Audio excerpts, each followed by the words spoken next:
Good morning everyone, welcome back. This is my fourth video in the series of Let's Invest, and today we are going to talk about the different types of investments. In order to choose your investments, first you must have defined your goals by now, and you must be comfortable about whether they are short-term, long-term or medium-term. The first thing that you need to do is you have to check out your investments. That means you must have enough information to understand the asset that you are investing in. Try and explain it to a friend. See if he understands how you're explaining. Try to find out how your money is being invested, how the product is going to generate returns, and how the returns are going to get paid to you. If you do not understand it, do not invest in it. It's a simple rule. Next, try and find out about the fees and charges. What are the commissions and any other charges associated with the product? What are the transaction costs? You don't want there to be any hidden charges or hidden fees that cuts down or eats up on your investment return. Then you should also know what is the legal and the tax status of the product. Is the product legal that you're trying to buy? Is the tax suitable for your portfolio? How is the tax profile of the product? Is it taxable as a capital gain if you sell it, or is it taxable as a regular income? You also have to find out if there are any other products in the market with similar return and risk characteristics which give you a better tax exemption. Now, talking about the investments, I have, you can see that I have divided the screen in 4 quadrants. This talks about risk from low to high, and here we have returns again from low to high. This quadrant contains low risk and low return investments. This quadrant contains low risk and high return investments. This quadrant contains high risk and high return investments.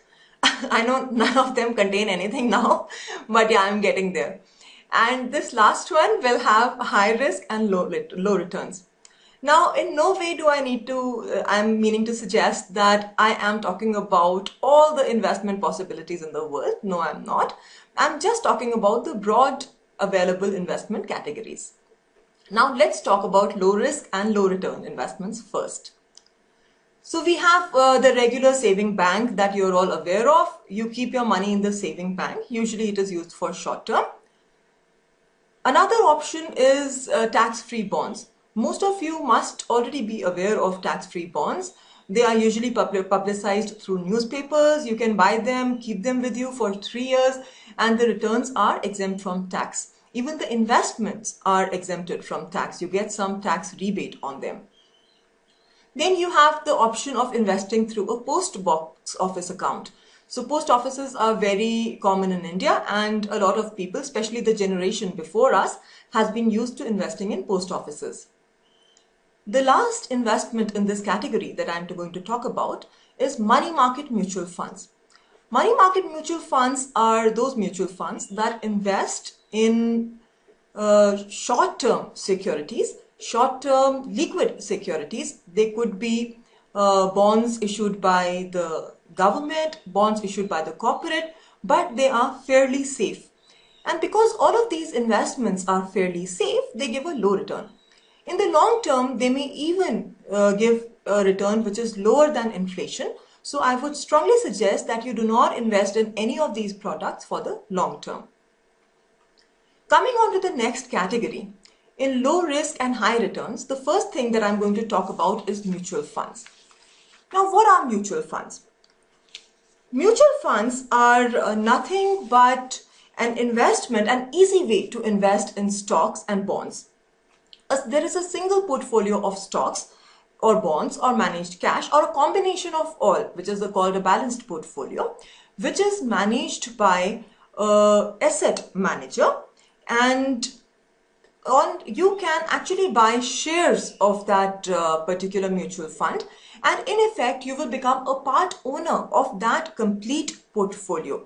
You just need to buy a number of shares that you want, and for that value a portion of the portfolio will belong to you. Now, this is a very well diversified way of making an investment, and of course that is how it is low risk, but it still gives you high returns because the investment is usually made in high return products. Another component in this category would be real estate, especially in the Indian markets. We know that give housing or real commercial real estate, they have given big returns in the past.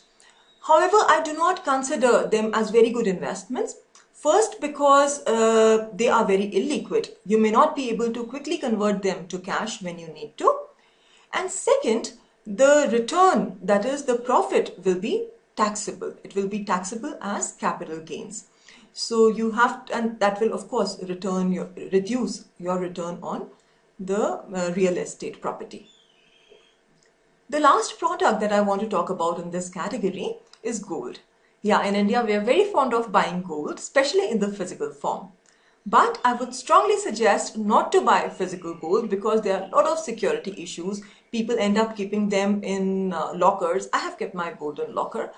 But you end up paying the locker fees and then it actually reduces your return. So I would suggest buying ETFs. Yes, I also have 80 gold ETFs. So I would suggest buying gold ETFs because it is easy to buy gold ETFs. You can buy them online. There is very little cost associated with the exchange of gold when you want to sell it. And it is just as good as holding real gold. The only difference is that you can't wear it around your neck when you go out. But it is a safe investment and it has given good returns in the past. Now let's move on to the high risk and high return category. The first item I would like to talk about in this category is stocks. Stocks is nothing but ownership. You buy ownership rights in a company which is publicly traded, which is listed on the stock exchange. It could be either the National Stock Exchange or something like the BSE or the DSE. Historically, stocks have given a very high return. And they are also considered to be risky because when you buy a single stock, there is really no guarantee how the stock is going to perform.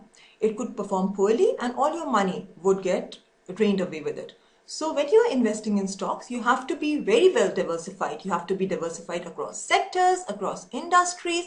So put small amounts in stocks of different companies and different industries. So let me briefly touch about how stocks are valued. You will be able to judge whether there's a good stock on the basis of the earnings of the company, its profitability, its cash flows, and its future prospects. The next product in this category are derivatives. Derivative is a contract that derives its value from an underlying asset. The underlying asset could be rental property, it could be real estate, it could be shares, bonds, even interest rates and currencies. So there's no limit to what an underlying could be. However, derivatives are complex instruments and they are extremely risky. So I would strongly not suggest you getting into derivatives at the initial stage. The last product that I would like to talk about in this category are corporate bonds. Now, what is a bond? A bond is just a loan and you are the lender. So if you are the lender, then who's the borrower? The borrower could be government, it could be central or state government. The borrower could also be a corporate. So when the borrower is a corporate, then it comes under the high risk and high return category. When the borrower is government, then it comes in the low risk, low return category. So why do I call this high risk? Because in the corporate also, there are a lot of categories. There are junk bonds, there are bonds which are below investment grade. You can buy them really cheap. You can buy them at a discount, but they give high returns when they turn good. The good thing about bonds is, as against shares, they give you a kind of guarantee. They tell you how much dividend, how much return you're going to get on that, and what will be the time after which they will return your principal to you. So if you hold a bond till maturity, you can take the dividends, you can reap the interest, whatever they are paying on it, and you will also get your principal back at the end of a specified period. Now, what comes in this last category? High risk and low returns. Well, it is a poor investment. It is a bad investment. You do not want to make it. So probably a fraud would fall under this category.